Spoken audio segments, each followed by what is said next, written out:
Okay. Well, good morning, everybody. Caeli Ridge here, Ridge Lending Group. I am excited because today I am pre-recording this coming Tuesday, the 7th, live with Caeli with a special guest, Mr. Al Hines.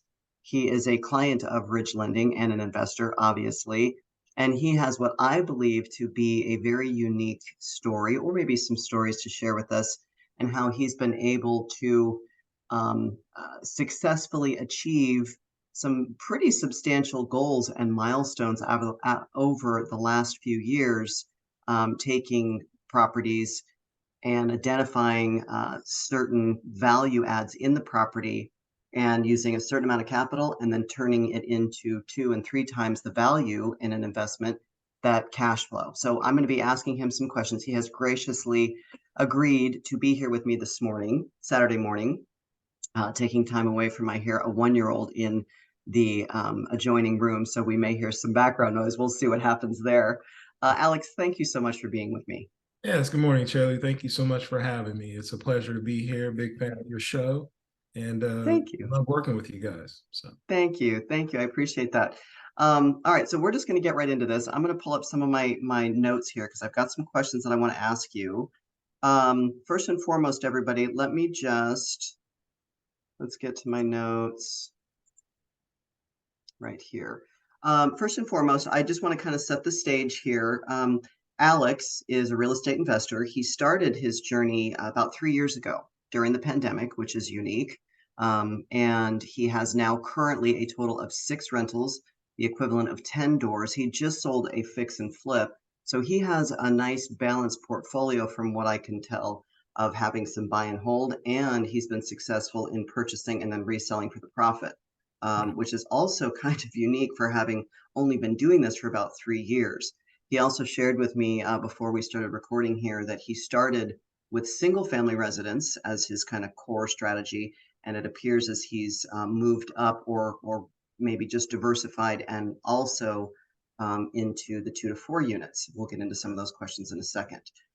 In this case, and all of his properties are in Georgia. And I didn't ask Alex, are they all in one particular area, or do you kind of take the state in different zip codes and neighborhoods as you think the opportunities are available? yeah, I look at different zip codes and neighborhoods. I have two properties that are fairly close to one another, and then another property which is on the southeast side of Atlanta, Georgia, and then the triplex property is in a city right outside of Atlanta called McDonough, Georgia. And then I have two duplex properties down in Macon, Georgia. So I'm pretty diverse when it comes to the state of Georgia.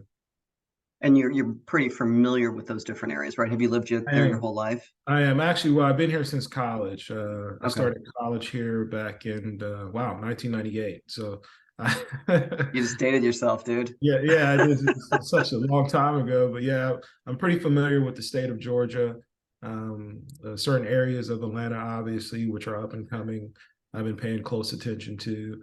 And I've been able to kind of put together a nice little strategy as far as how I'm able to make these purchases. Yeah, and I think that'll be evident for the listeners here once we get into some of these numbers. They'll be able to see, what you've been able to do. And I would say that most people would agree if you're going to do the fix and flip and you're going to, and not really on the turnkey side. So Right. everybody that's listening, Alex, this is a lot of sweat equity, right? Oh, Hands on. absolutely. Yeah, This is absolutely. not something that you can do from afar, probably. You're going to be far No, more successful if you got boots on the ground and you were real familiar with the area. absolutely not. I would just, my own advice to people is I started with, buy and hold strategy, just putting down the, 20%, taking out a mortgage and then just collecting cash flow. It's a lot more difficult just to start fixing and flipping. So I always recommend that people start with the buy and hold strategy first, try to build up your cash flow, your monthly cash flow, and then you can kind of dive into the fix and flipping part. It's not as easy as HDTV presents. Dealing with a lot of contractors, timelines, a lot of sweat equity, and just a lot of cash.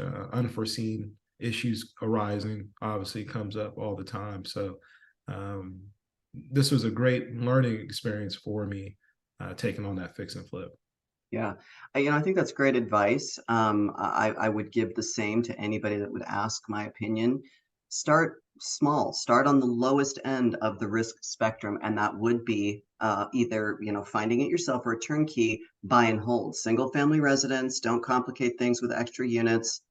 Smaller price point, I would say, just, in case something comes up, I always tell my clients, $100,000 property or $75,000 property, if it went unrented, to stroke a check for 75, a mortgage on 60 grand or whatever it is going Right. to be much more manageable than 250 or 350, whatever it is.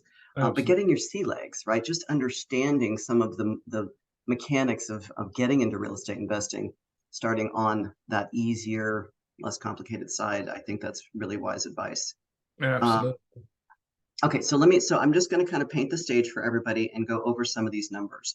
So the property that we're talking about are kind of showcasing today. Alex purchased, how long ago, Alex? It A was a year year ago? ago. Yeah. Yes, Okay. ma'am. A So this has year been ago. a year, a year process. He purchased the property for 40,000, Hmm. and he's got about 40,000 of renovation rehab dollars into it. So we've got 80,000 in acquisition costs. And we believe, based on his own research, and we'll get into some of those questions too, that the estimated appraised value, because we're right at the end of the process here where he's going to be Right. refinancing and getting his equity back. But the actual appraised value estimated is believed to be between 160 and 170. Correct. So why don't we let's just get into that. If you can, my first question, if we think that the value is going to be in that 160, 170 range, can you kind of define for us, how did you determine that baseline value? I mean, do you have access to the MLS there? You pulled your Right. own comps. Give us an idea of where you're getting that number or how And that's you're. exactly what I did. Was I do have access to the MLS, and this was down in Macon, Georgia. So it's roughly about an hour drive for me. But I actually purchased a duplex in Macon, Georgia, and at that time it appraised for 165,000. And then I was able to see that other duplexes or multifamily units were selling for around that price. And so that's kind of how I was able to determine that this particular property would be a good deal. And again, it started out as a single family that I kind of renovated and remodeled into the duplex to assure that I would be in that 160 to 170 range when it came time to do the cash out refi.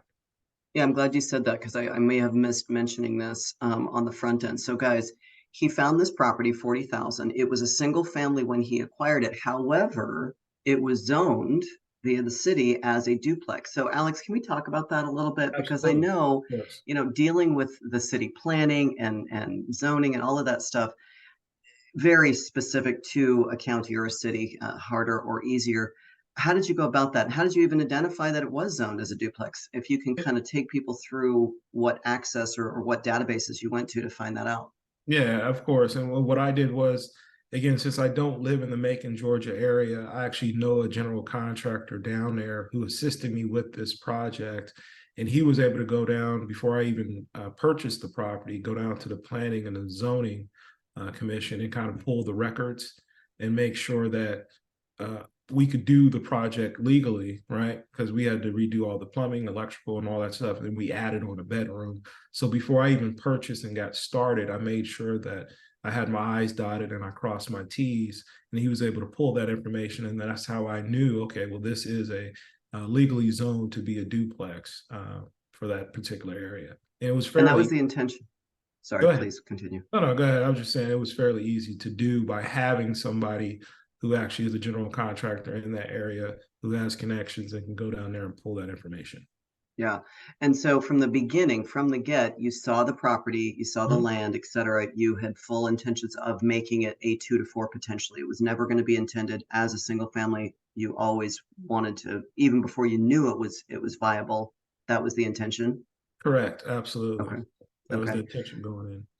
So I think that a takeaway in that part would be having the relationships and the resources to try and do, unless you have your own general contractor's license, Right. right? Unless you're your own GC, having those relationships and doing something like this is going to be crucial Yes. to success. It's paramount. I mean, you have to Yeah. have a team in place. So definitely having the general contractor, definitely having your realtor, definitely having things in place, especially in an area that you don't reside in, Right. before you even purchase the property is very crucial. Who else, Al, would be on that list if we had to think it through? So you got your GC, and then he's got his contractors below him. He's got those relationships. You've got an agent there. Who Right. else would you say is important to have on that list of individuals? I mean, are you doing some of the work yourself? I mean, are you Well, getting wholesale materials? yeah, again, I would say for certain individuals, it could be wholesalers, property managers, things of that nature, project managers. But I kind of deal with the project management and property management myself, since I am only an hour outside. I tend to do that on my own. But obviously, the agent, obviously, the contractor, those are the most crucial people to have on Right. your team. Yeah. I do have questions for you about property management, but it's down on my list, so I'll come back to that. So No let's get problem. let's get back to the numbers here. So he is estimating that the value is going to come in between 160 and 170 based on his own due diligence and research. Obviously, gang, this is largely based on what the appraisal is going to give us. So that's a huge, huge part of this and the success of paying cash for a property and then Absolutely. going and refinancing to get as much of your capital back. You better be dang sure about that ARV, after repair value, within a small variant for error, because it could be a real problem. I see it all the time where if Mr. Jones, for example, has 80 grand into this property, and let's just use our numbers here, and he thinks that the value is going to be 160,000, but it comes in at 80, that's a Right. problem, Yeah. right? So Yeah, it's a you huge really want to, yeah, you really, really want to do your research and have as much data as you can. Like kind, I assume, Al, that when you were looking at and comparing other models for sale, that you were checking bedroom, bathroom count, right? problem. All of those important Yeah, variables. absolutely. And that's why I had to make sure that this one, for example, was going to be a 2 bedroom, 1 bath each side. I Mm, couldn't go into a property and only have a 1 bed, 1 bath each side and expect to have the same appraisal value. And that's where also your network comes into play.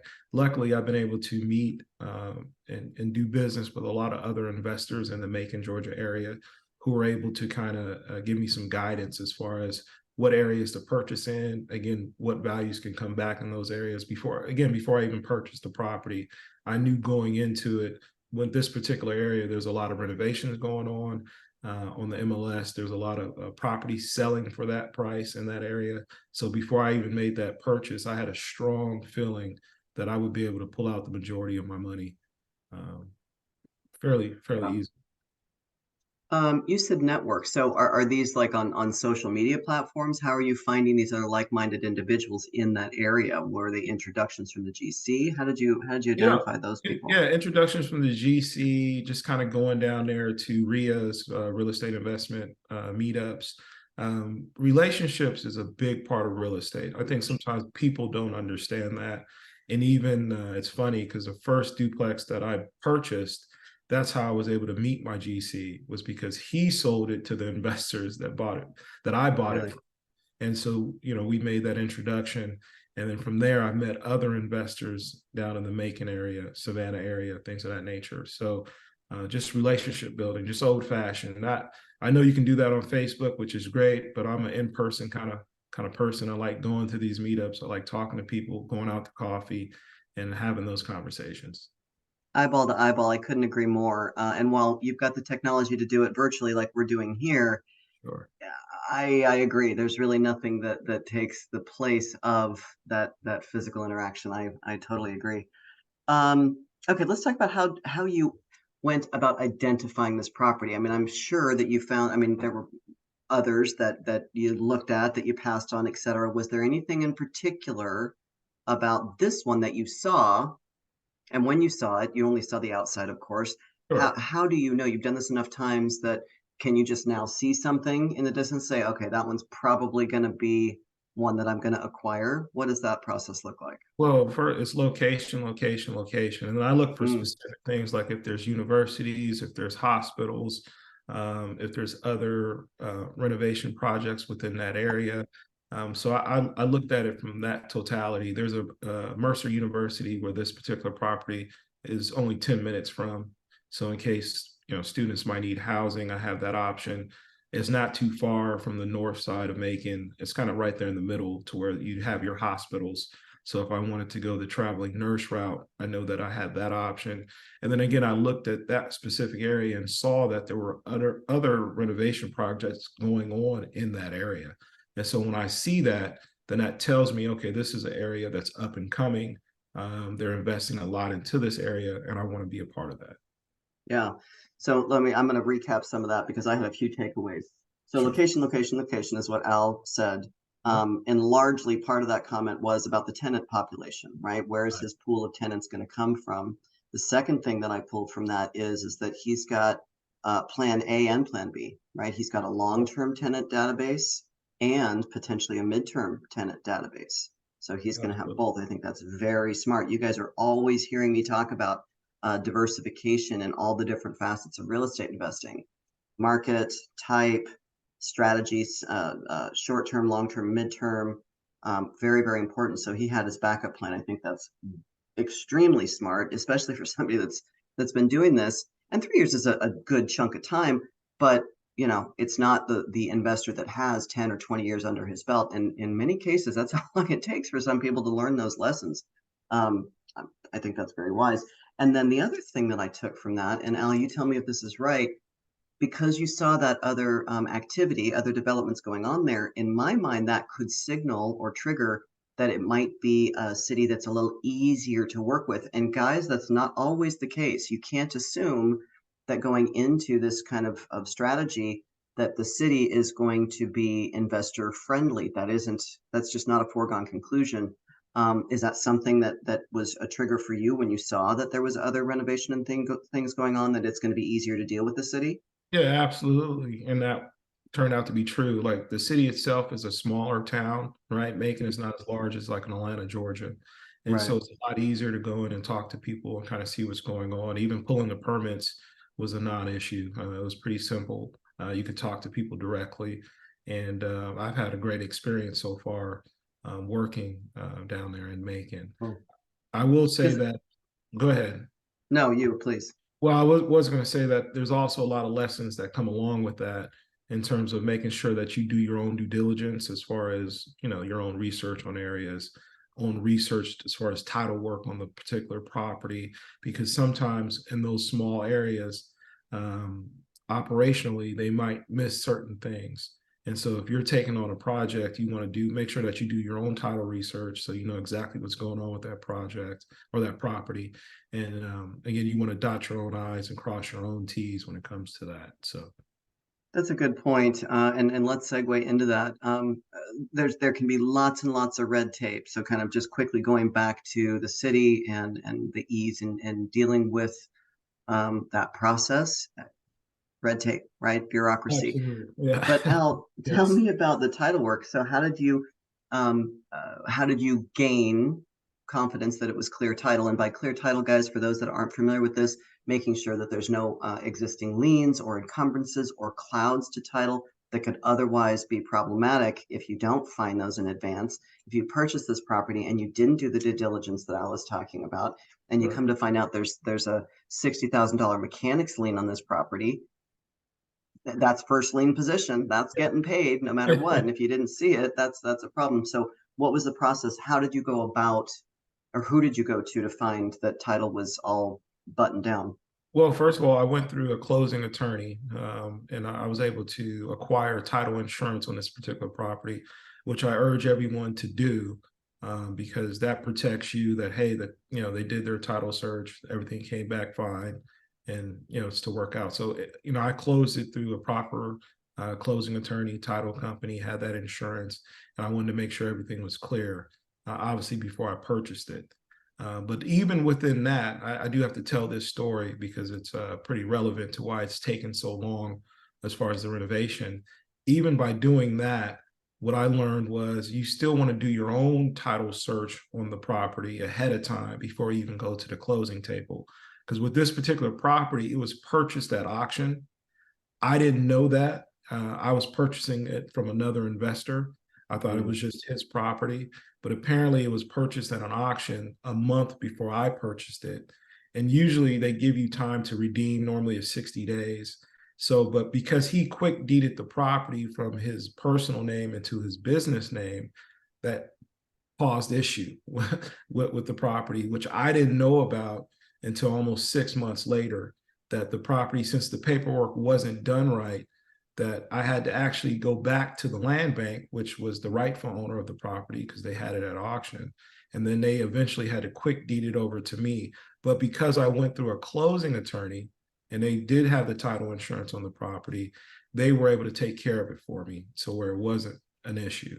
But if you don't do that, if you're just doing a cash deal, just straight with the seller, and there's no, title insurance, there's no closing attorney, you can run into some major issues similar to that one.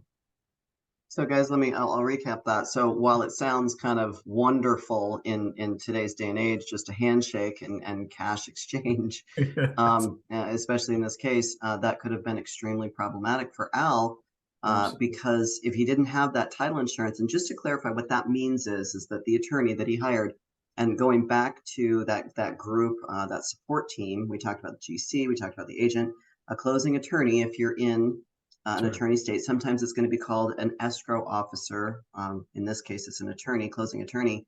The title insurance protects your interests against things like this. You pay, it can range wildly across the US, but title insurance is going to be some calculation based on the value of the property. So let's say, I'm just going to let's say it cost him $1,000. That's probably way high, but whatever it was.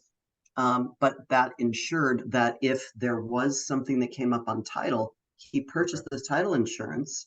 So the attorney that did that, the company that did that, if something was on there that in this case, it was as simple as just kind of getting a hold of the bank and moving the parts around on the chessboard.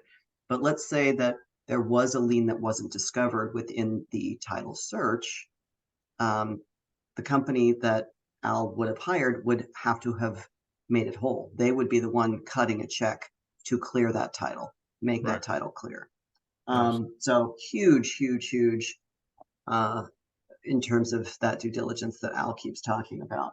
And real quick, Caeli, on that point, just so people know, when you do acquire title insurance, even on a fixer-upper property, what you can do is normally they give you title insurance for how much you're purchasing the property for.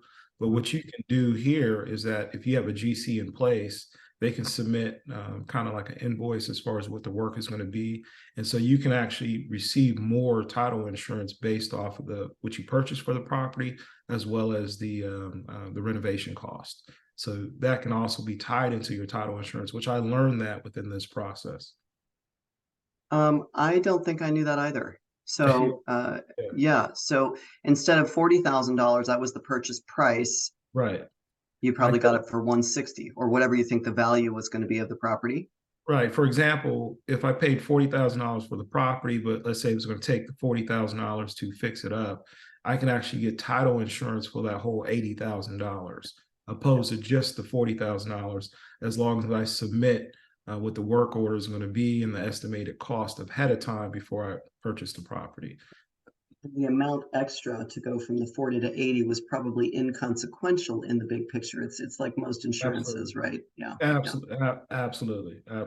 And so I learned that by an attorney who advised me of that going forward. So that will be a part of my my process when it comes to purchasing these properties, is making sure I'm getting title insurance for not only the purchase price, but also the renovation cost. That's applicable, yeah. What about inspections? Now, an inspection for lending isn't required. We have an appraisal that doesn't necessarily go to all of the detail that an inspection would, and some buyers will forego their right to inspect. How do you feel about that? Did you get an inspection on the property? Absolutely. That's another person who's a part of the team. So definitely, lawyer, closing attorney, and an inspector. And I do know a local inspector down there who kind of inspects my properties for me, who can give me a heads up if there's anything going on that I'm not aware of with the property. I definitely believe in having your own inspection done. And then that way it just kind of gives you a heads up. That doesn't mean you're not going to do the deal, but you want to make sure you have as much information going in before you purchase the property. So I'm big on having inspections done. I am too. I think it's paramount. You must have the inspection before you're making those final offers. When we talk about the inspection, I've spoken on this before. It's important to two things is what I would share on an inspection. One, the agents are probably going to have a referral for the inspector, which is fine. And the following commentary is not to imply that the agents, there's anything ominous happening here, but I am more comfortable vetting and finding my own inspector. I don't want it coming from someone that has potential financial gain in the transaction. I want to vet for myself. So that would be the first thing. And then the second thing, it's important to remember that the inspector's job is to scrutinize the shit, Right. excuse me, Right. out of that property. They are going to nitpick it to death and find every possible thing. That's what their job is. So, you're looking for things that are substantial. If there is a cover missing on an outlet, you're not going to go back to the seller and say that you demand that that be fixed before I'll purchase, because you're going to waste their time, your time, you're going to lose the deal. You're looking for things, foundation, Right. roof, Right. HVAC, right? Plumbing, electric. What else, Al, are you looking on that inspection for? Those are the main things is foundation. Like if there's a foundational issue, I'm not purchasing the property. Like Right, it's out. Like you said, roofing, electrical, plumbing, those are still things I'll take into consideration. But I need to know that ahead of time so I can add that into my renovation costs as right, far as my return numbers are going to be. But yeah, those are the big things that they're looking for. Obviously, if you're buying a turnkey property or a property that's already renovated to a degree, you want to make sure, water heater, furnace, again, HVAC, you want to make sure all that's in place and working properly and the age, things of that nature. But yeah, big ticket items like you hit on it was, foundation, roof, electrical, plumbing, and HVAC. The smaller stuff I don't worry about because, like you said, you're not going to go back to the seller and ruin the deal. I mean, the numbers are the numbers. So, uh, and some of that might be negotiation worthy. Some of it is just deal killer, done, not interested. Otherwise, you might be able to go back and negotiate the price a little bit to help sure. cover some of those costs. Okay, speaking of renovations, you know, do you have a good idea? In this case, because it was at auction, you weren't able to tour the property. How did you determine what you thought you were going to be putting into it? Were you able to kind of see maybe pictures online? Your GC was probably useful. How did Yeah. you kind of, yeah, Well, he go? was when we went to go view the property, because again, I like to put my own eyes on it. I like to walk the property. For me, I would never just look at a property online and make a determination if I'm going to buy it or not. So he was actually with me when we toured the property, and it was vacant, it was abandoned, it was in really, really rough shape. But my GC has a good vision for what the property could have been, and needless to say, that it's actually come to that fruition. So we walked the property. He told me how we can add the bedroom and how we would be able to move the kitchens around and work the plumbing. So he was with me when we toured the property, which was a definite plus for me to have somebody who has that experience because I don't. As typical investors, I'm a paramedic firefighter in Georgia, so I don't do this full time. So having somebody who actually does was very paramount to my decision in purchasing that property. This is kind of a sidebar here. I don't want to take us too far off topic, but contractors in general, I think in our industry, a lot of them have a bad reputation, rightfully so, right? Yeah. There's a lot of flaky contractors Oh, out there. If you find a good one, man, yeah. I've had investors um, have JVs with the general contractor. One, they're obviously hugely incentivized instead of just being contracted for this job. If they've got a joint venture potentially and they've got some more skin in the game, I think that there may be some extra opportunities there. But finding that person and establishing that relationship, that might be at the top of the list as you're Yeah, acquiring, right? absolutely. Number Yeah, one for sure is having a great yeah, contractor in place. Definitely when it comes to fixer upper properties. Yes, yeah. absolutely. So start to finish, you purchased it a year ago. It's been almost a year. We know that there was a piece in there having to do with title that stalled things a little bit. Right. If that hadn't been part of it, how long do you think how long should it have taken if none of that had happened? Well, there was a few factors in place. It should have only taken 3 months to complete the project.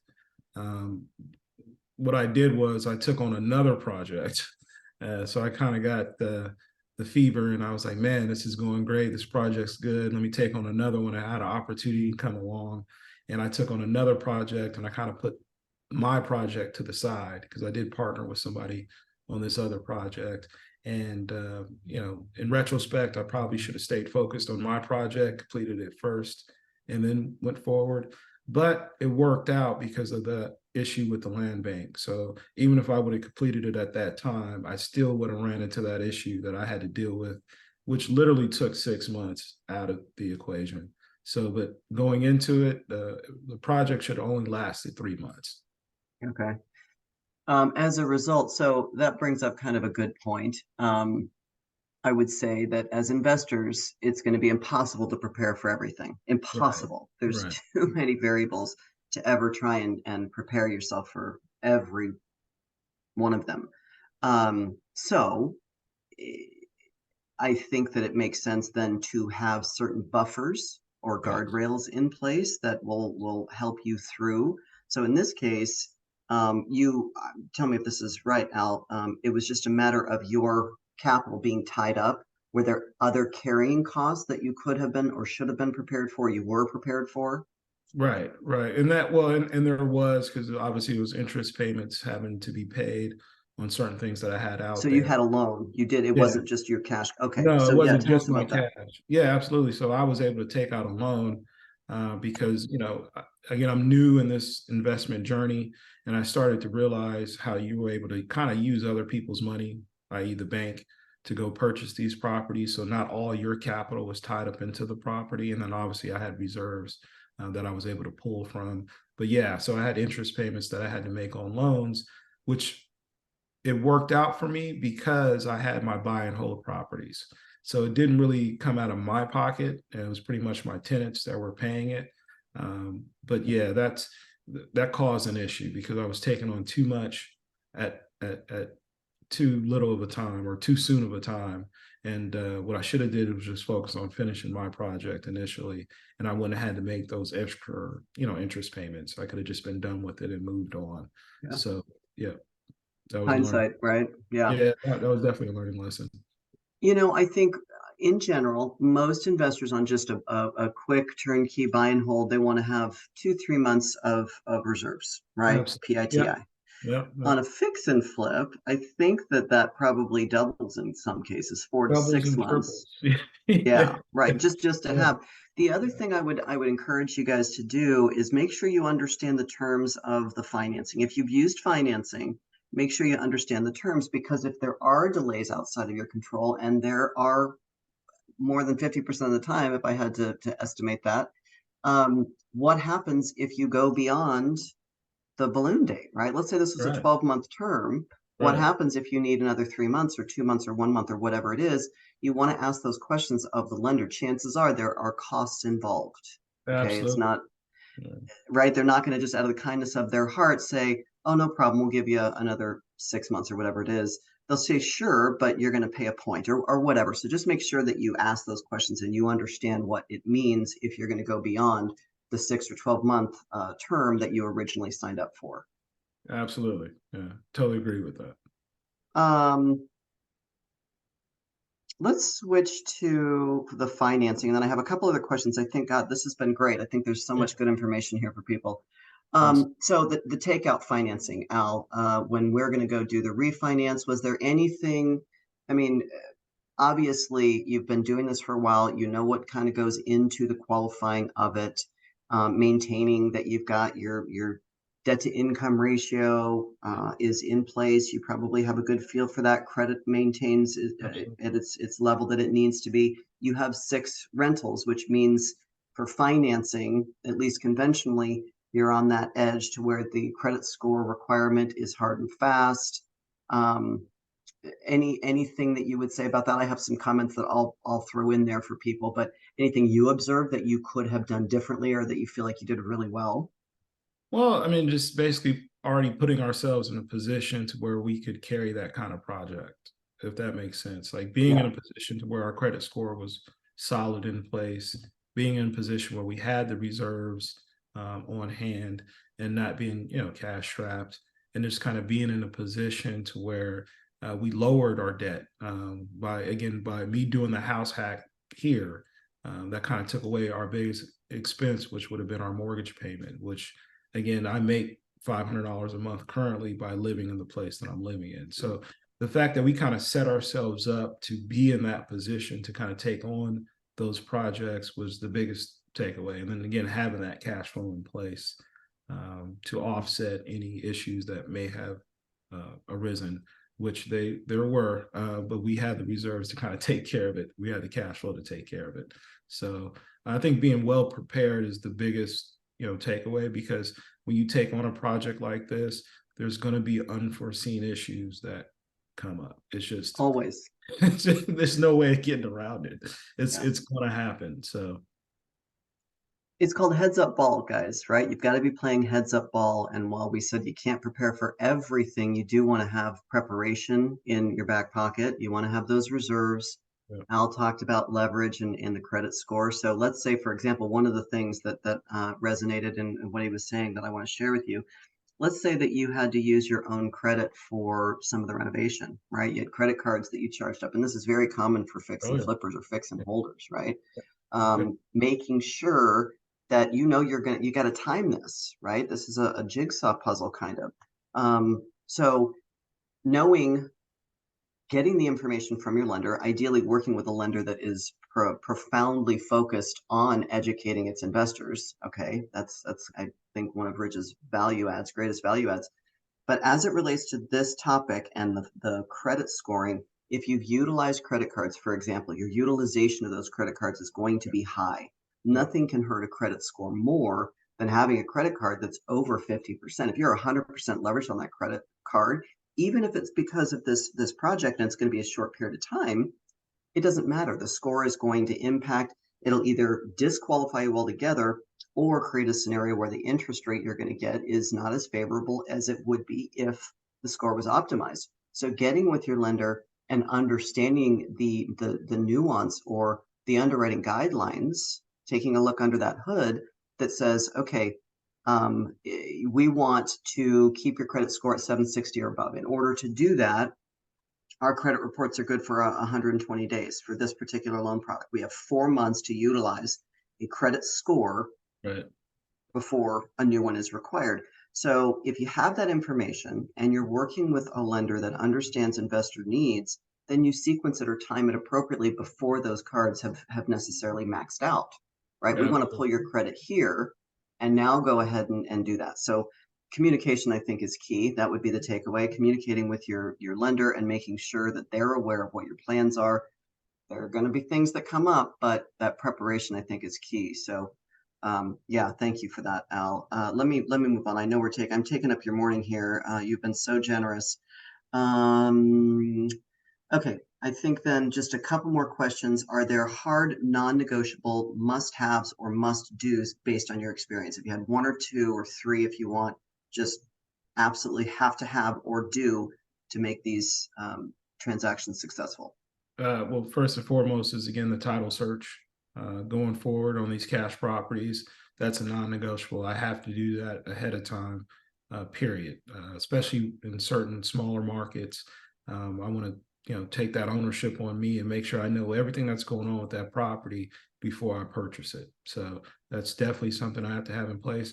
Also, having my contractor in place with me, kind of have an idea of how much the renovation cost is going to be, is again another non-negotiable. I will never make an offer on a property or purchase a property unless I have that contractor on my team with boots on the ground that can come in and take care of the project right away.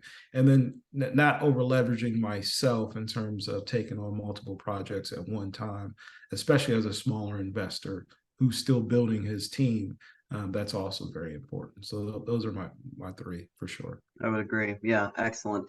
Now let's take that and go the flip side. What are some of the things that you'd make sure to avoid going forward or looking out for as you've done this a couple of times now? Are there, I mean, I guess you could say all of those things Yeah. would be the flip side, not having, but are there any other little things that you've experience that you'd want to avoid like the plague? Yeah, terms. If you're working with, like, for example, a hard money lender, making sure that you have the correct terms in place. That's going to be beneficial for all parties. Ensuring that you give yourself enough time, even though you feel like the property is going to only take 30 days to get done, or I'm sorry, 3 months.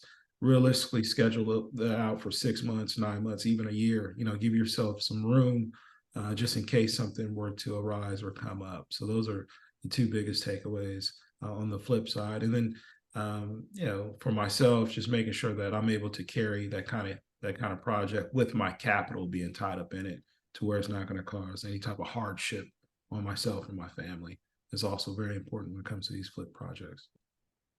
Okay, final question. Obvious, other than the obvious answer, which is going to be great, because you started this during the pandemic, can you think of anything between now and then, the significant changes of what it was like? I mean, I guess because you were brand new and all the things that you've learned, but is there anything about pandemic time in doing this to now in doing this that seems to be the biggest significant changes? Again, other than rate, because clearly, right, the returns have changed a little bit because interest rates are higher. We have to change our expectation a little bit. But anything else about the differences between then and now?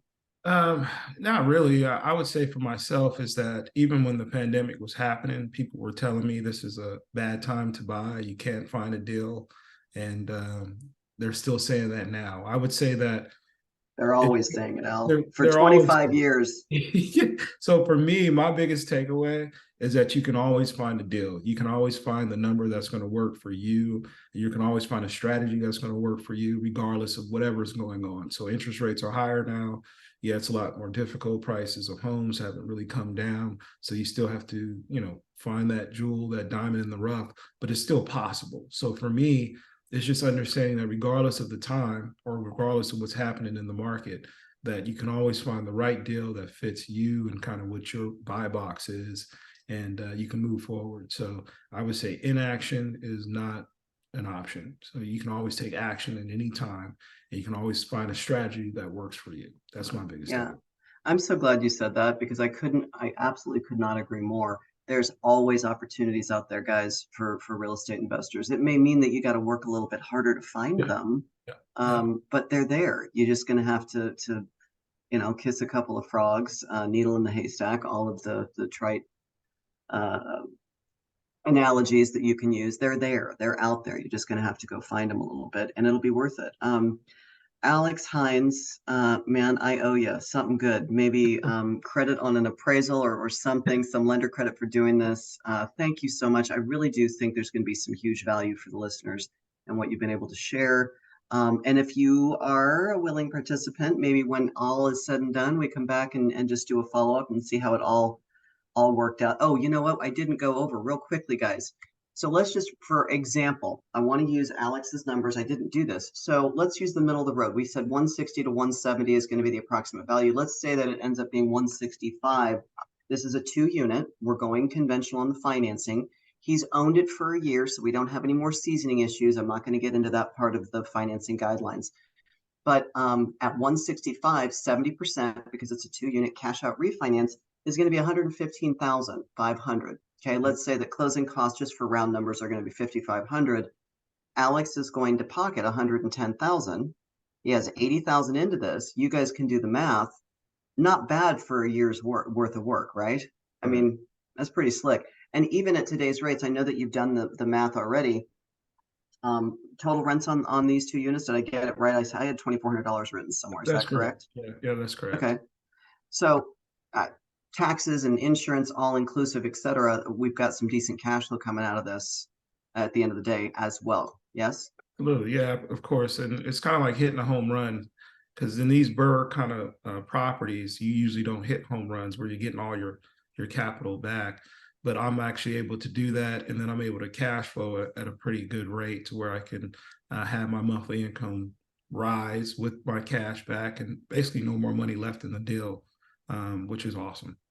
So awesome. You guys, seriously, take this information, look at that again, study that. I mean, this is one in probably 50, maybe it's even one in 100 where you're actually profiting by 30 grand and cash flowing within a year's time. It doesn't happen that way often, but if you can even get 90% leverage at the end of the day, that's still a home run. So good for you, man. Boom. Congratulations. Thank you. Thank you. And again, thank you for having me. And I just want to say this so it's clear. Your group has been awesome. You guys have been really amazing. I've been looking as an investor for a real professional lender to work with who kind of understands my needs and kind of what my goals are going forward. And I can honestly say you guys have been top tier, just 10 out of 10 just in terms of setting me up for success. And I look forward to working with you in the future. So I'm Thank excited. you. Thank you, Alex. I did not pay him to say that, by the way, everybody. That was all on him. That's very, very nice. It's not lost on me because I know, the financing, I am not oblivious to the fact that the financing of all of this is generally people's least favorite part of the process. And I get it. It's vials of blend DNA samples, my token joke. So thank you for saying that. I really, really appreciate it. We do pride ourselves on being a strategic partner and understanding the goals and helping you along the way as things change, and they will. So very generous of you. Thank you, Alex. I have some housekeeping stuff that I have to tell everybody. You've got to go and follow us on all of our social media stuff. If you are not part of our community, which is where this will be posted first, it's free. Join our community. All kinds of good information, intel for investors. If you need us, our website, ridgelendinggroup.com. You can email us, info@ridgelendinggroup.com. You can call us at 855-74-RIDGE. And we'll be here on standby if you guys need anything. Alex, I'm going to stop recording here, but if you have a quick second, I'd like to just thank you properly. Thank you guys for listening, and we're here if you need us.